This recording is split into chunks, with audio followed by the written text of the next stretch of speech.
Buenos días, compañeras. Hoy domingo 9 de marzo de 2025 vamos a grabar esta clase. Pues es una clase muy bonita, espero les guste como a mí me gusta.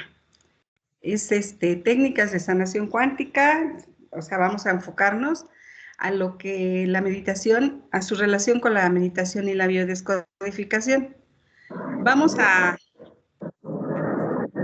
este mensajito porque, bueno, es importante que ustedes, que cualquier persona que quiera practicar la sanación cuántica considere esto, que es importante.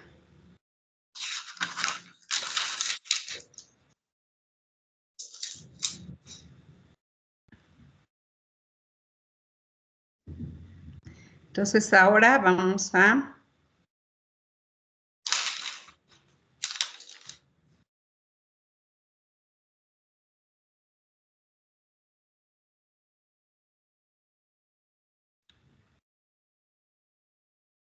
ahora sí ven lo de cábala y meditación. No. Este archivo de cábala y meditación, capítulo 5, meditación y algunos conceptos de cábala. ¿No lo pueden visualizar?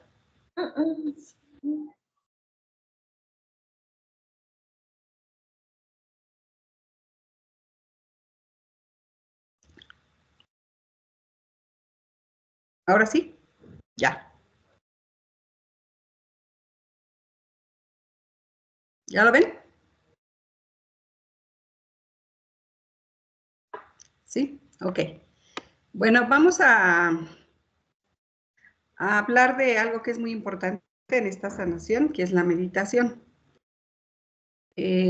Para algunos, pues la meditación es concentrarse, controlar la respiración y a través de controlar la respiración y demás poder acceder a estados de conciencia alterados.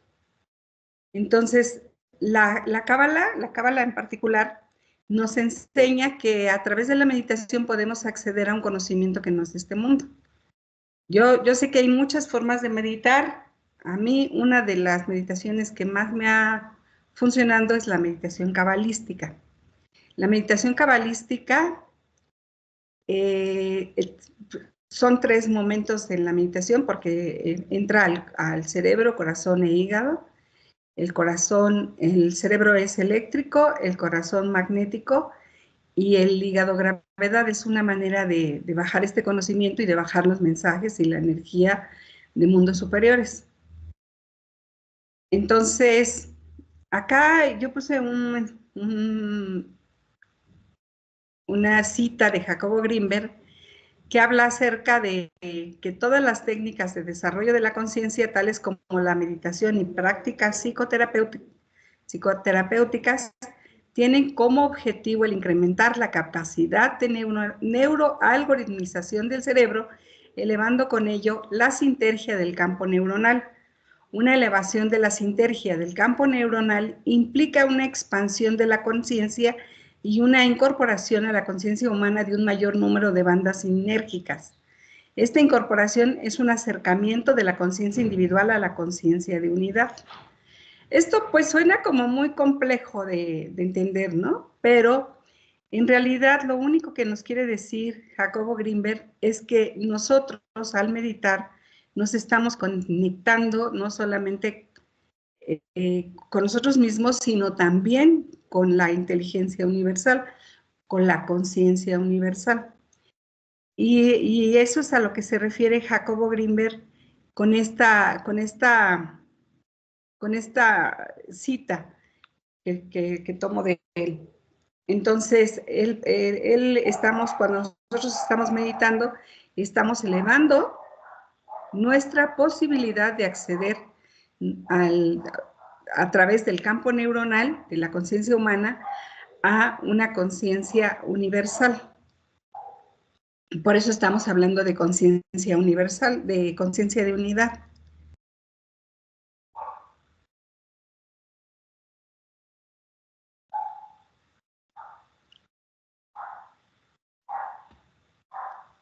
Vamos a ver la otra presentación.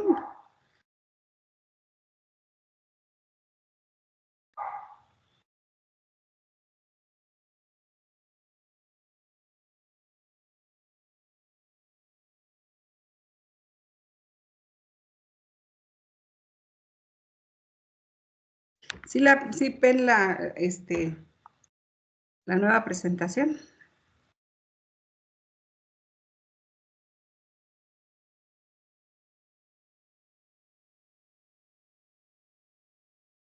Esta, vamos a regresar a esta.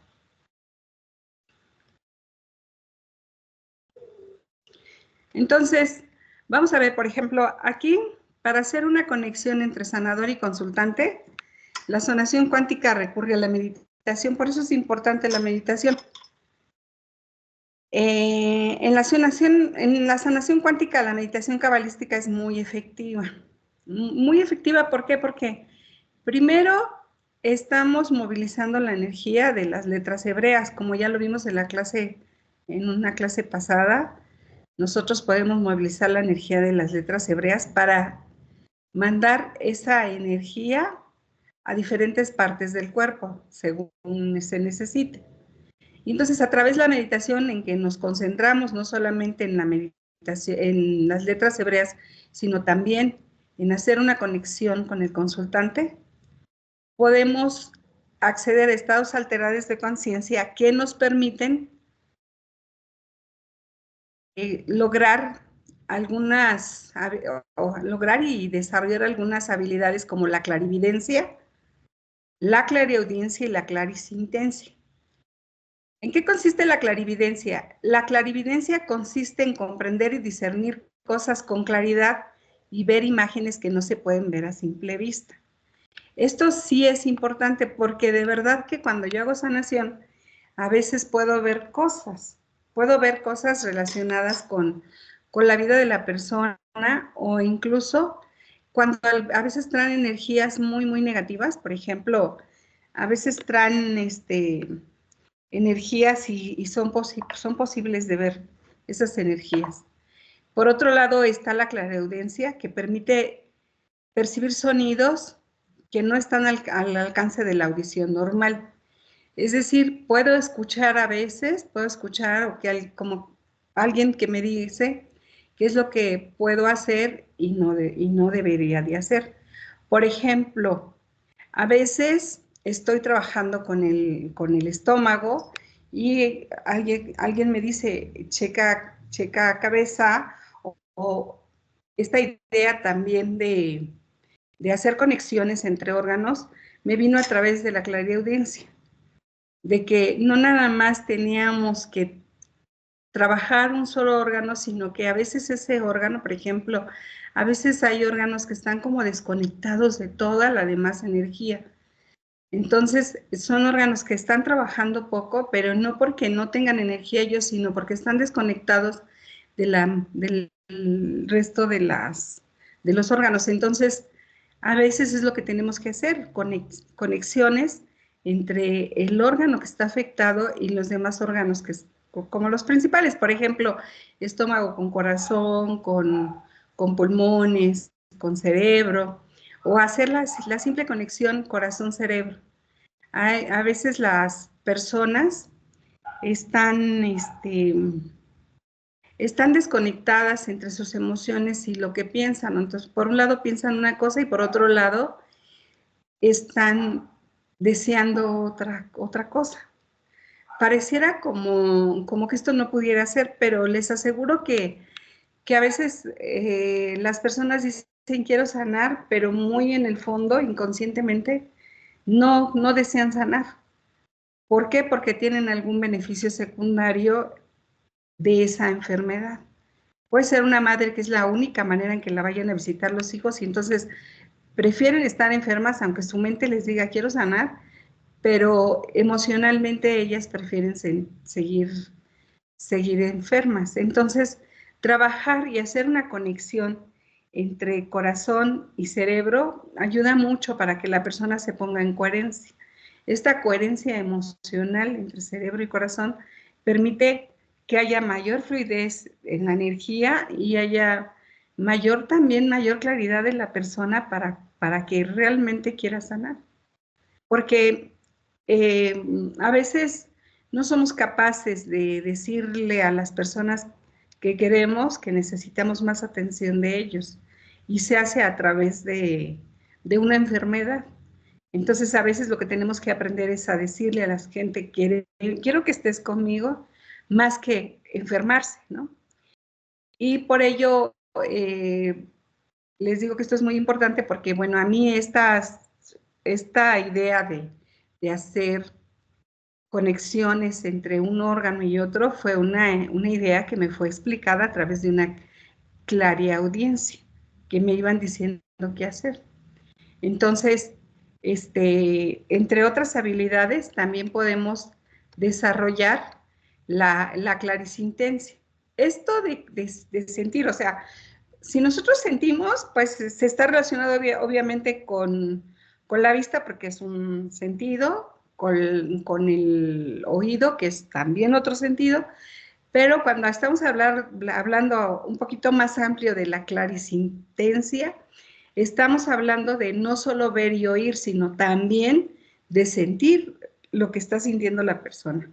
Yo he llegado a sentir, por ejemplo, así como si me dieran un golpe en el estómago, y yo ahí supe, inmediatamente cuando hice la conexión con era un señor, inmediatamente cuando hice la conexión con el señor y sentí ese golpe, dije, le dieron un golpe bajo.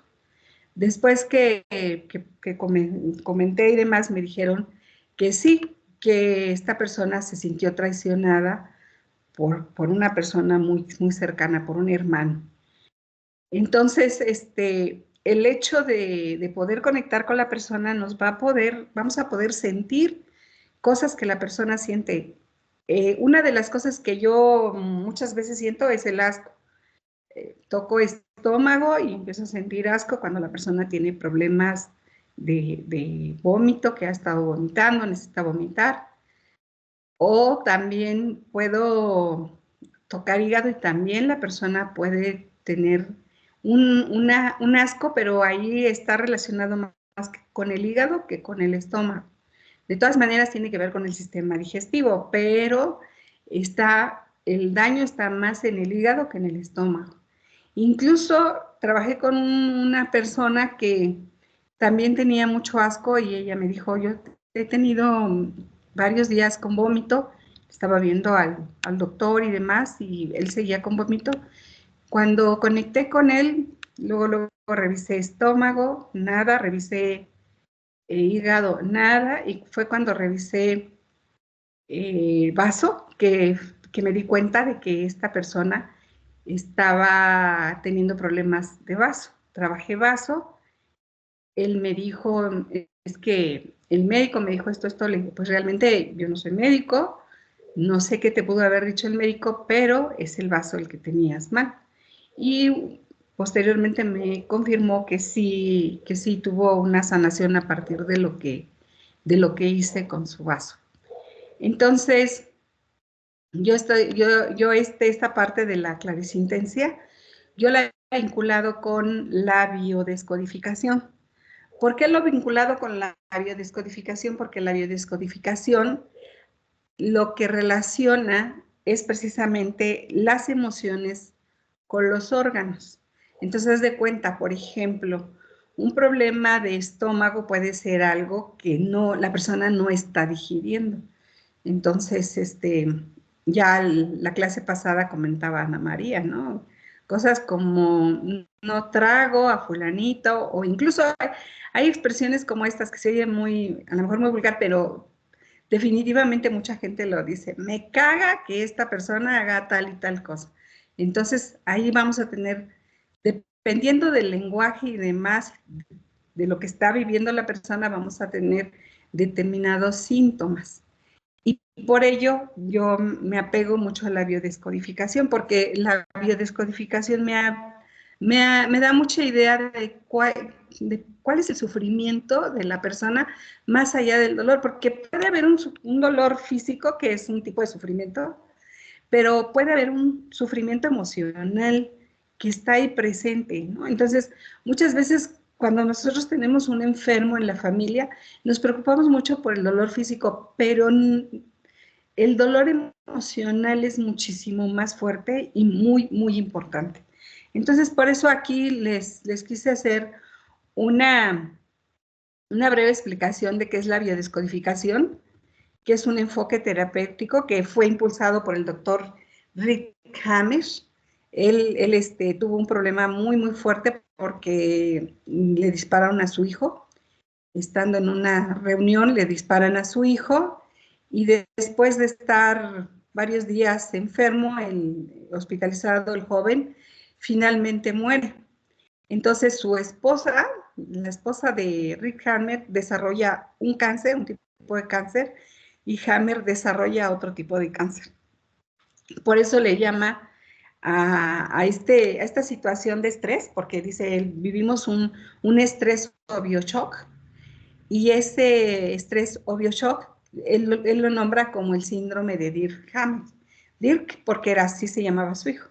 Entonces, al tener este síndrome, este estrés, este bioshock, entonces él desarrolla cáncer y su esposa también desarrolla cáncer. Esto le dice a Hammer que las emociones tienen que ver mucho con las enfermedades y él empieza a hacer muchas investigaciones.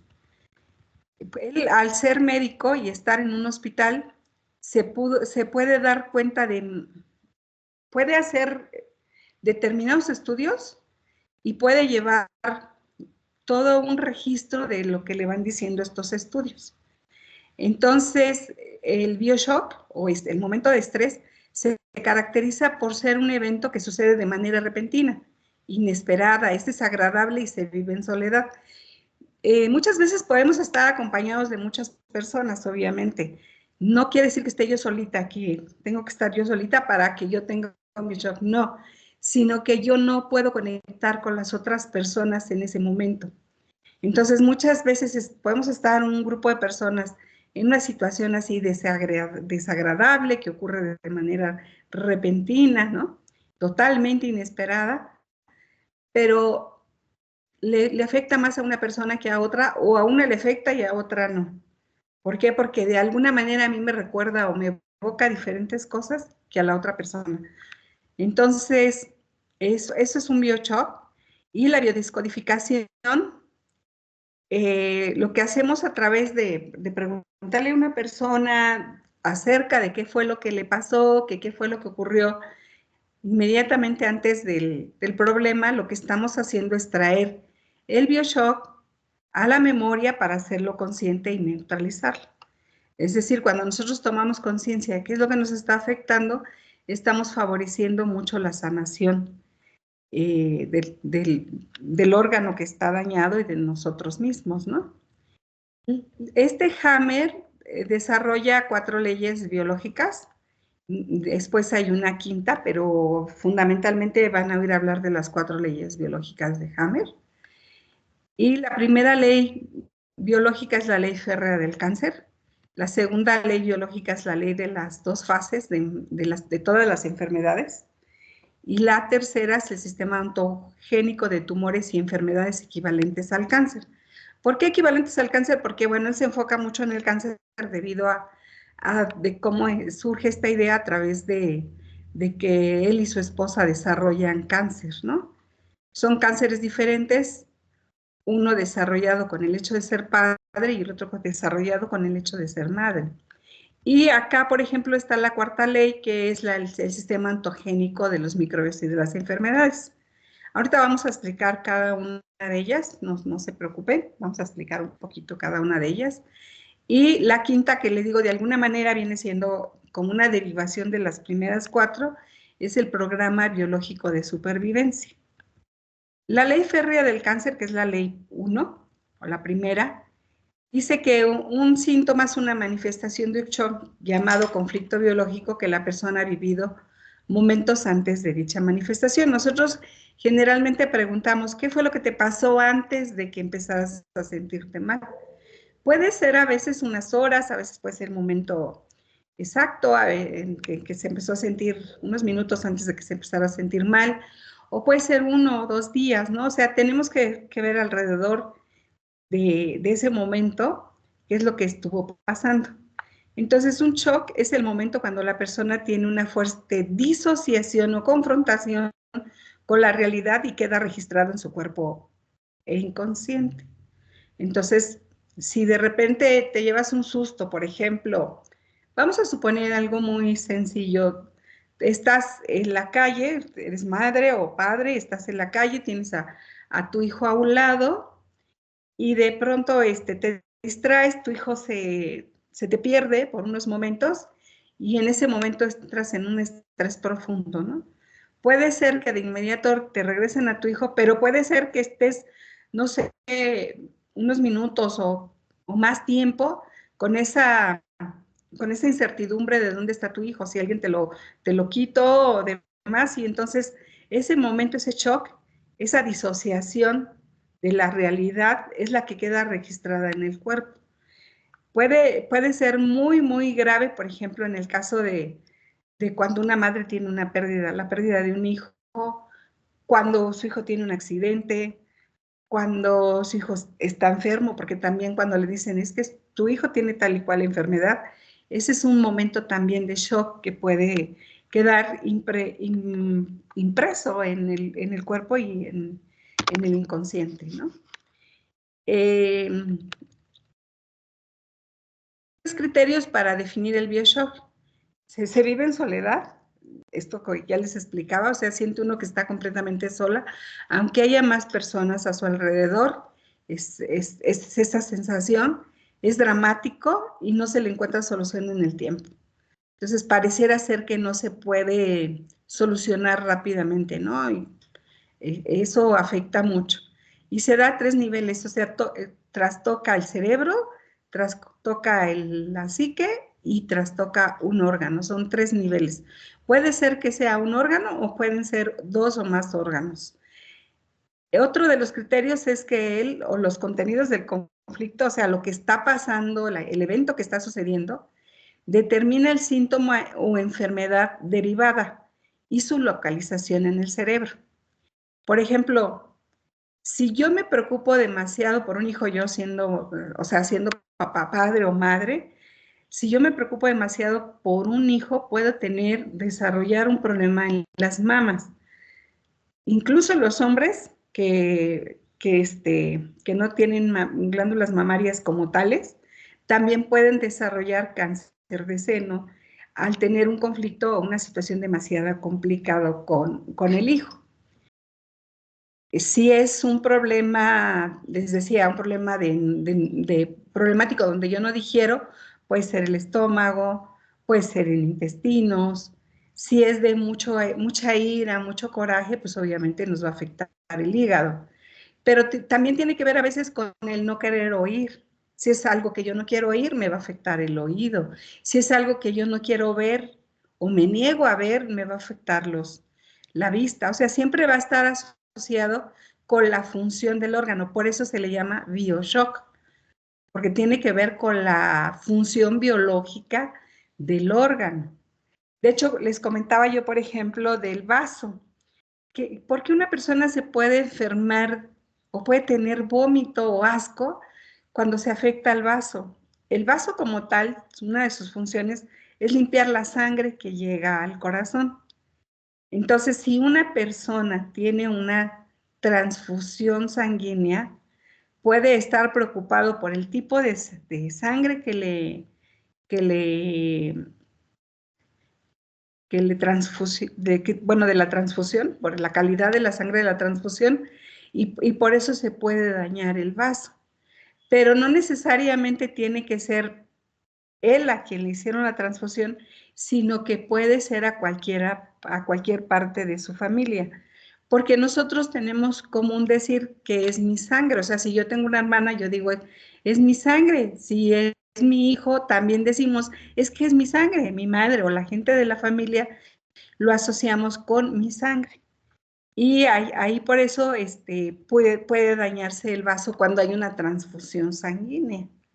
Entonces aquí precisamente este criterio es eso, que el contenido del conflicto va a desarrollar un síntoma o enfermedad de acuerdo a la función que desarrolla ese órgano o esa parte del cuerpo. Por ejemplo, el dedo gordo del pie está muy asociado a la madre.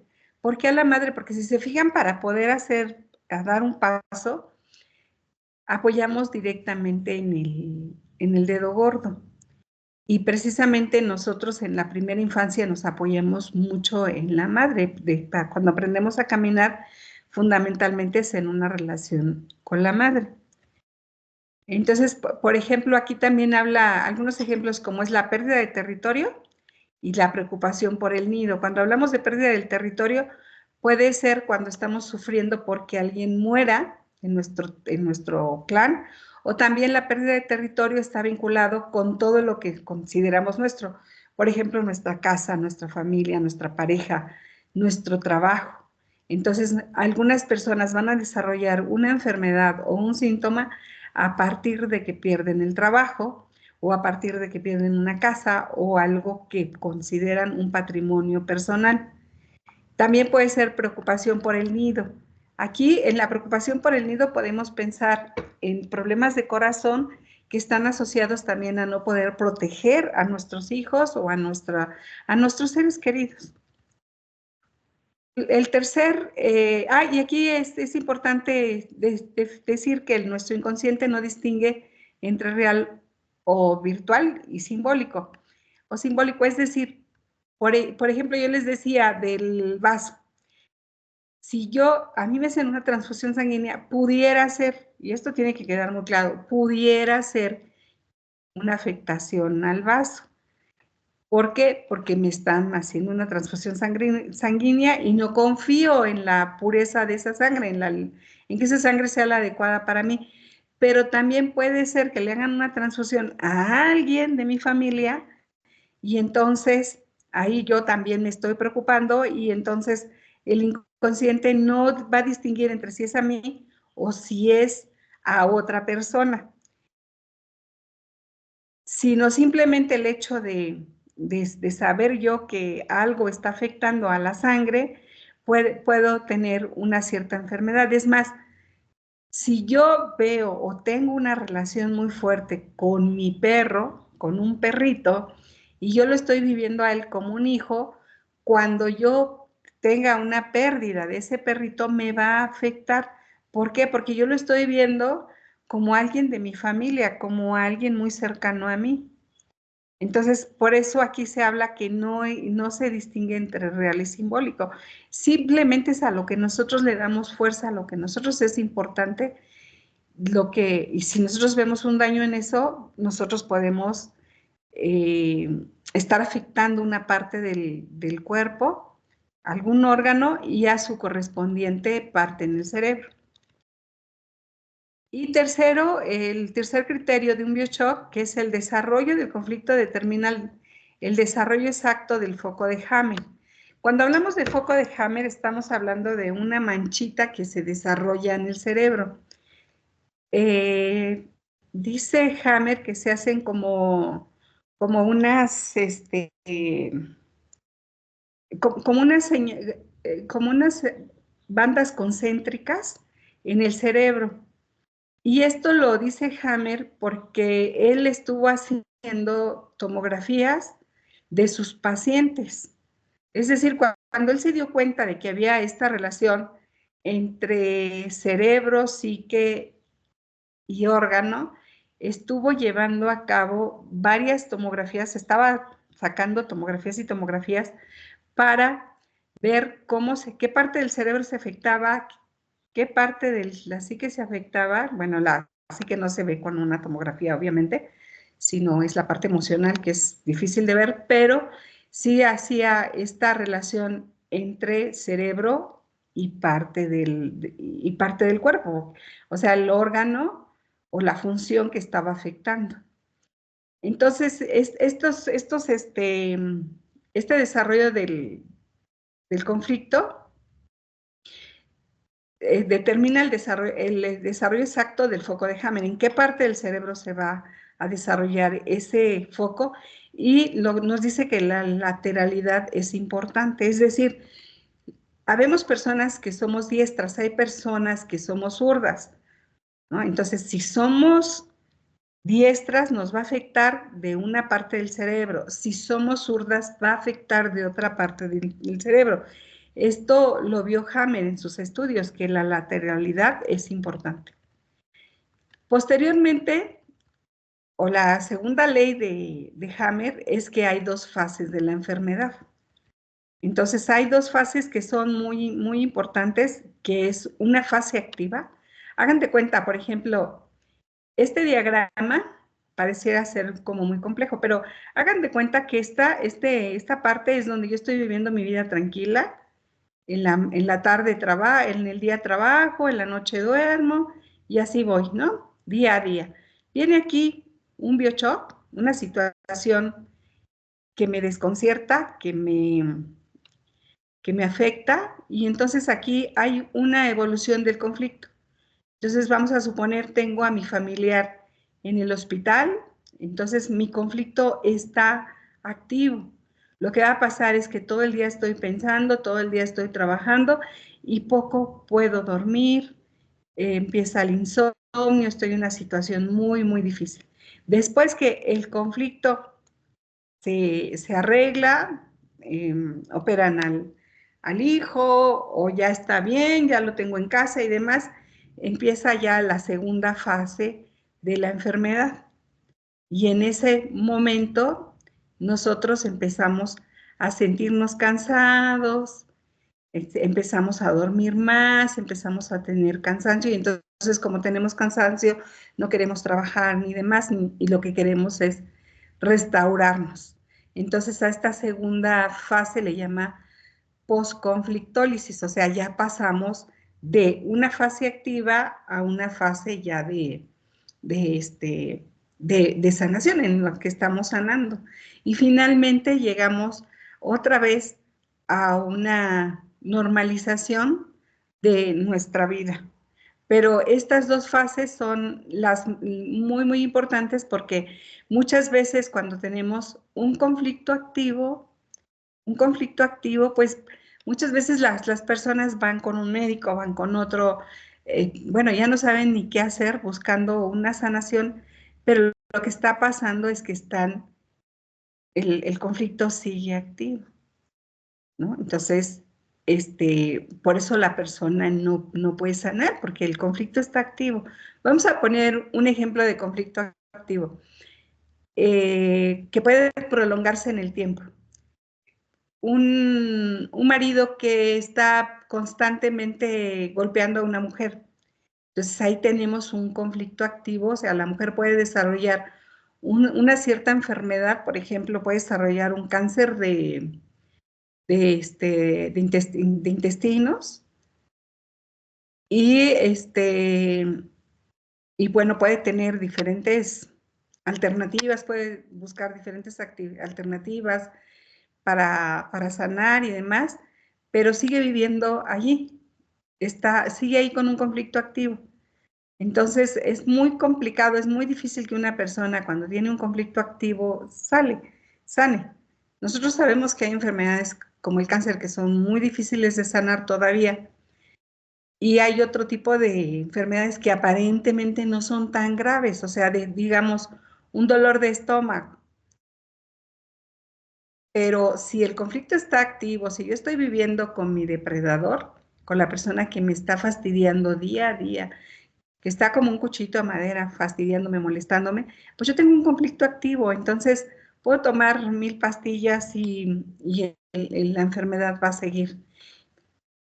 Y entonces cuando nosotros superamos ese conflicto, va a venir una etapa de cansancio y demás, y es cuando de verdad decimos, ay, me siento como enferma, pero en realidad es la fase en la que estamos sanando, ¿no? Le llamamos crisis epiléptica o epileptoide a esta situación.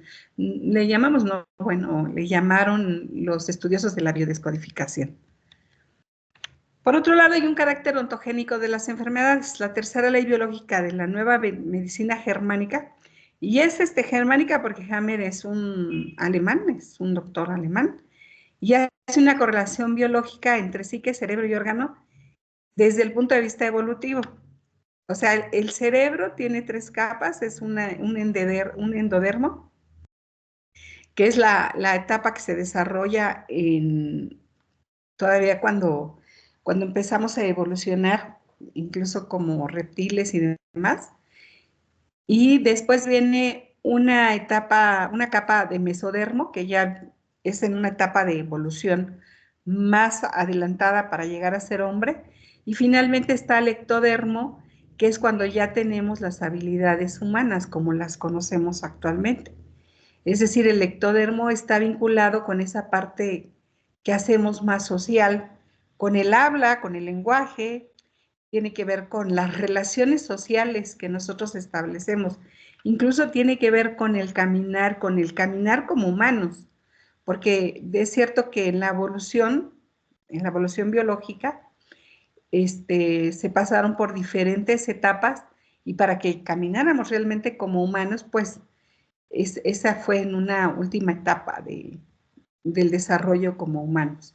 El sistema ontogénico, y finalmente está, bueno, la cuarta ley es la del sistema ontogénico de los microbios, y esto es una de las leyes que choca más con la medicina tradicional, porque aquí se habla acerca de que los microbios son muy importantes en la restauración de los tejidos, porque vienen siendo cirujanes naturales, rellenan huecos donde las células han desaparecido o fagocitan aquellas que sobran, es decir, se las comen pues y terminan con esos tumores y esos abscesos que se desarrollaron en la enfermedad.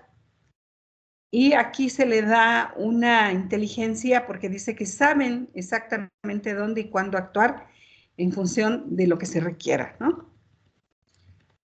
Y la ley que se desarrolla o que se deriva de estas cuatro se le llaman la quinta esencia, que es la que les decía yo. Normalmente se van a hablar de las cuatro leyes y otros van a hablar de 5 porque es esta derivada de las primeras cuatro, que es la quinta esencia.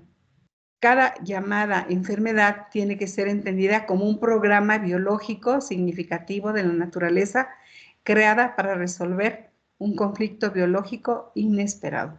Finalmente, se acepta la enfermedad como un programa biológico que viene a ayudarnos a sanar. Entonces, esto pues es toda una revolución esta parte, por eso se le llama la nueva medicina germánica. Pues esto es la parte de la biodescodificación. Y aquí lo que ¿por qué hago todo esto, toda esta exposición? Pues porque es muy importante que nosotros consideremos a la hora de hacer una sanación, que nosotros, a la hora de estar haciendo una sanación, podemos sentir diferentes cosas.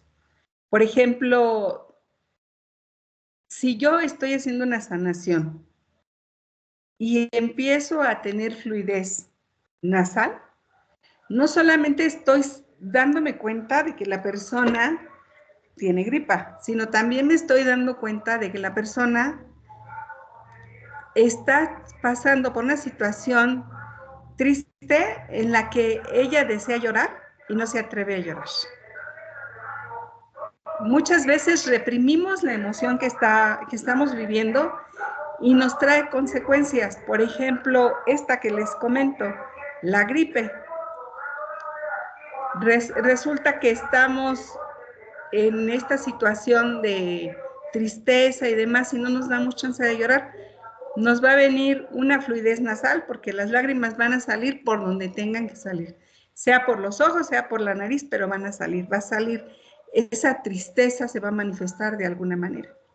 Entonces, si yo estoy haciendo una sanación y cuando estoy haciendo esa sanación siento determinadas cosas, al conectar con mi consultante, con mi cliente, como queramos llamarle, yo estoy dándome cuenta de algunas de las situaciones por las que él está pasando.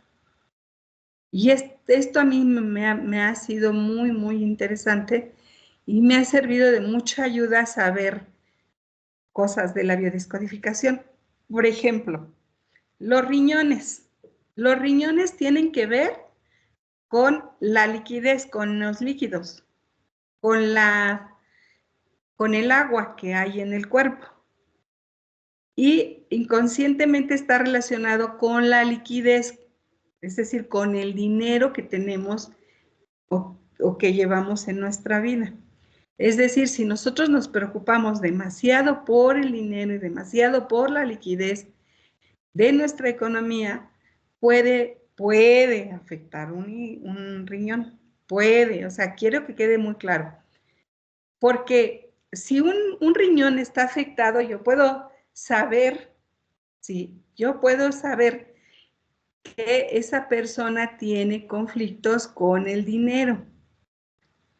Pero no puedo afirmar lo contrario, que si una persona tiene problemas con el dinero se va a enfermar de los riñones. Eso yo no lo puedo, eso nadie lo afirma, nadie. Yo los libros que he revisado dicen, si ustedes tienen un problema de riñón, es probable que ustedes tengan problemas con el dinero.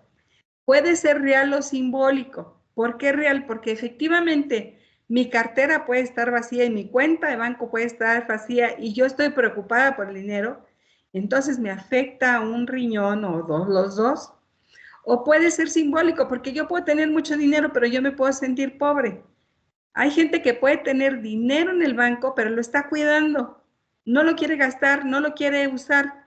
Entonces ahí se puede ver afectado el riñón. También puede ser que ni siquiera sea mi preocupación, sino que yo me estoy preocupando por el otro. Es decir, yo tengo dinero, yo tengo posibilidades de tener una buena alimentación, tengo casa, tengo coche, tengo lo que yo necesito, tengo todo lo que yo necesito. Tengo incluso dinero en el banco, pudiera ser. Pero yo me preocupo muchísimo porque el padrecito de mi colonia no tiene dinero. Y pobrecito, no tiene dinero y no tiene qué comer. Entonces yo estoy preocupada por llevarle dinero y estoy preocupada por ver cómo le haga a él para que tenga dinero. Entonces yo ahí tengo una situación simbólica que me está afectando mi riñón porque es el que gestiona la liquidez. Esto a mí me pareció muy, muy interesante porque yo lo he comprobado que efectivamente, o sea, la gente que tiene problemas de hígado generalmente tiene preocupación por el dinero, por la liquidez, y que puede venir porque lo estoy oyendo o porque lo estoy pensando mucho. Entonces, por ejemplo, en el caso de la sanación cuántica, utilizamos la letra BA para el riñón derecho y la letra T para el riñón izquierdo. ¿Por qué? Porque para el riñón derecho es cuando la persona piensa mucho y para el riñón izquierdo es cuando la persona escucha mucho a alguien que se está quejando de no tener dinero. Entonces, por eso actualmente se habla mucho acerca de, fíjate bien con quién te juntas, porque si estás con una persona que continuamente se esté quejando de la falta de dinero y demás, es muy probable que también te afecte. Entonces, lo que escuchas o lo que piensas finalmente puede afectar cualquiera de tus órganos. Otro ejemplo, los dientes. Los dientes están vinculados con dar la mordida, es con lo que agarramos el bocado. Entonces, cuando nosotros tenemos, por ejemplo, una promesa de trabajo, y ya mañana entro a trabajar, ya en 15 días entro a trabajar, y no se me hace ese trabajo, me puede afectar los dientes. Entonces ahí puede haber un dolor de dientes, de muelas, puede haber caída de dientes, puede haber diferentes situaciones que se manifiestan en la mandíbula, incluso hay gente que puede doler la mandíbula, puede doler las encías o pueden doler los dientes como tal. Y tiene que ver con ese no poder dar el bocado. Puede ser en la fase activa, es decir, cuando yo no di el bocado, o puede ser en la fase de resolución, es decir, Hagan de cuenta, yo yo voy a buscar un trabajo y me dicen sí, para mañana. Y llego y me dicen que siempre no. Y entonces, pues aparentemente ya no pasa nada, yo estoy bien. Y después me llaman y me dicen, ¿sabes qué? Siempre sí, vente para el próximo lunes. Sí se va a hacer. Y pudiera ser que para el próximo lunes, cuando yo ya pude dar el bocado, cuando ya pude entrar a trabajar, puede ser que sea cuando me empiece el dolor de dientes, el dolor de encías o cualquier cosa que tenga que ver con el hecho de dar la mordida. Otro ejemplo que es muy fuerte es el ejemplo de los pulmones. Los pulmones tienen que ver mucho con el territorio y el miedo a morir. Una persona que tiene miedo a morir puede desarrollar un problema de pulmón.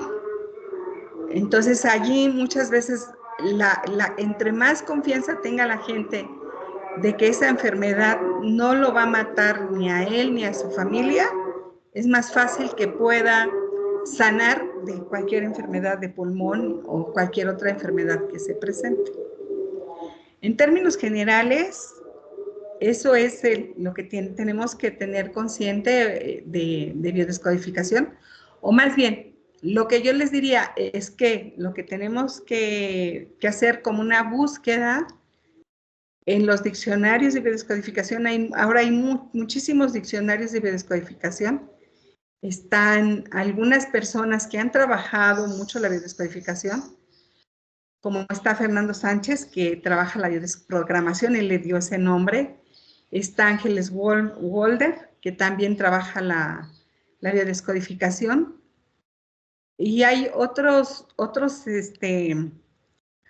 personas, otros conocedores de esta relación entre órgano y emoción que nos pueden guiar para cuando nosotros hacemos una sanación cuántica. O sea, por ejemplo, a mí me dicen, fíjate que tengo un problema de cadera y busco en algún diccionario de biodescodificación, busco con qué se relaciona la cadera. Y una vez que veo allí a qué se relaciona, me da una idea de por dónde puede estar el conflicto de la persona. También a veces lo hago viceversa, a veces una vez que hago la sanación y que siento un dolor, por ejemplo, cuando ha habido ocasiones que empiezo a trabajar un órgano, el que sea, puede ser el hígado o los riñones o el estómago, y lo que me brinca así luego es el dolor de cabeza. Enseguida siento el dolor de cabeza y ahí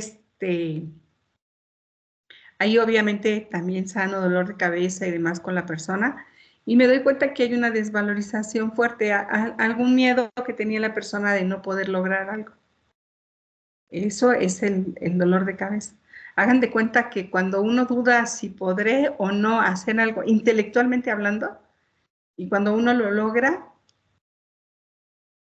puede ser que la persona tenga dolor de cabeza. Eso pudiera ocurrir. Y bueno, yo les sugiero, digo, ahora hay mucho material en internet, hay muchos libros que los pueden descargar gratuitamente, es cuestión de que, o verlos ahí mismo en la computadora, porque hay muchos libros que hablan acerca de la biodescodificación. En internet también circula un libro muy interesante de Enrique Bourón que se llama El libro azul de la biodescodificación o la descodificación. Ahí pueden meter esos nombres en los buscadores y les va a salir allí esa información, y siempre será un recurso más para hacer nuestra sanación. Pues por el momento es todo. Les mando un abrazo, y a cualquier persona que nos vea, les recuerdo que estamos a sus órdenes. Bonito día.